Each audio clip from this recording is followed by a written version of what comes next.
Well, now for the latest in weight loss drug news and the outlook for GLP-1 drugs in 2025, let's bring in Emily Field, Barclays Head of European Pharmaceutical Research. Emily, thanks so much for joining us. We appreciate it. Thanks for having me. All year long, it's been sort of an interesting divergence between the valuation of Eli Lilly as well as Novo Nordisk. And then in recent days, that was really driven home by the disappointing CagriSema news from Novo Nordisk.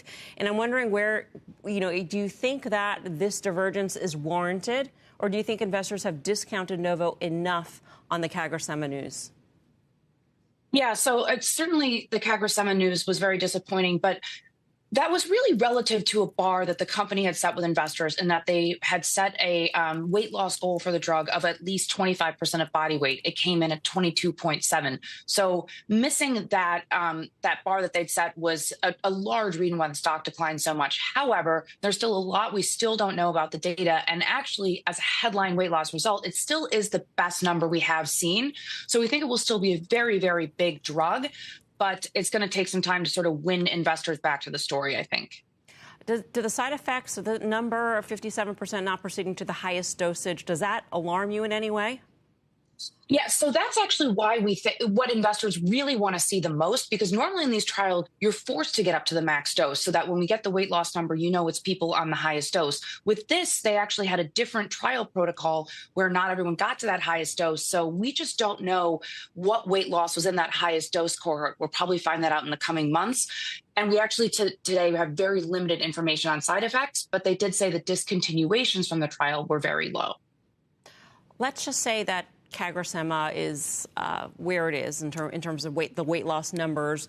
How does that sort of change the valuation of? Do you think that Novo is discounted enough? Is it a value to investors now to buy it based on the hope that CagriSema can actually show results, that perhaps their trials in Alzheimer's will show positive results for semaglutide in general? Yeah, so for Novo Nordisk, CagriSema still can help them get through the patent cliff for Ozempic. So CagriSema still keeps the Novo story intact, and trading at a low 20s PE valuation on next year's numbers with double-digit earnings growth, we certainly think that valuation looks extremely attractive. But this sort of Novo versus Lilly debate feels like it's only going to get more intense next year rather than less so. Well, especially as we get some readouts on retatrutide, which is Lilly's next sort of generation weight loss drug, which is supposed to have great weight loss as well. How do you sort of stack up that competition? Because it does seem like the bar is getting higher and higher in terms of developing that drug. A lot of people out there are taking, semaglutide and tirzepatide, and they are happy with their results. Is there really that need for 25% weight loss as opposed to 22.7? Exactly. And what clinicians say is that in the real world, people don't go up to that max dose, exactly to your point, because they're happy with the weight loss they have.